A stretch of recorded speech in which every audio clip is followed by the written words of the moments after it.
TNPSC group 2 2A films தமிழில் ஓமை தொடர்கள்லேருந்து என்னென்ன கொஷின் கேட்டிருக்காங்கன்னு பார்க்கலாம். இடியோசை கேட்ட நாகம் போல என்ற ஓமை தொடர் உணர்த்தும் பொருளை தேர்ந்தெடுக்கன்னு கேட்டிருக்காங்க.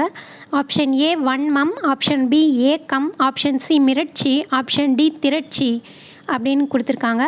கரெக்டான ஆன்சர் மிரட்சி.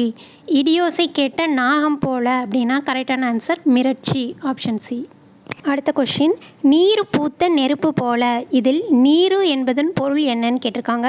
ஆப்ஷன் ஏ சாம்பல், ஆப்ஷன் பி மண், ஆப்ஷன் சி நீர், ஆப்ஷன் டி கலவை. கரெக்டான ஆன்சர் ஆப்ஷன் ஏ சாம்பல். நீரு பூத்த நெருப்பு போல, நீரு என்பதன் பொருள் சாம்பல். அடுத்த கொஷின், நீர்மேல் எழுத்து போல என்ற உவமை தொடரின் சரியான பொருளை தேர்கன்னு கேட்டிருக்காங்க.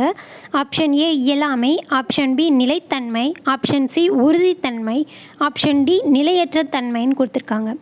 கரெக்டான ஆன்சர் ஆப்ஷன் டி நிலையற்ற தன்மை. நீர்மேல் எழுத்து போல என்ற உவமை தொடரின் சரியான பொருள் நிலையற்ற தன்மை. அடுத்த கொஷின், உவமை தொடர்களுக்கு ஏற்ற சரியான பொருளை பொறுத்துகன்னு கேட்டிருக்காங்க. ஃபஸ்ட்டு ஆண்டிகள் மடம் கட்டியது போலன்னு கேட்டிருக்காங்க. அது கரெக்டான ஆன்சர் உருவாகாத திட்டம். ஆற்றில் கரைத்த புலி போல, அதுக்கு கரெக்டான ஆன்சர் பயனற்ற செயல். மூன்றாவது கரடி பிறை கண்டது போல, அதுக்கு சரியான ஆன்சர் மிக அரிது.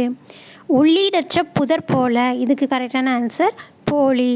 ஸோ ஆப்ஷன் என்னென்ன இருக்குன்னா 4 3 2 1. So option A is correct.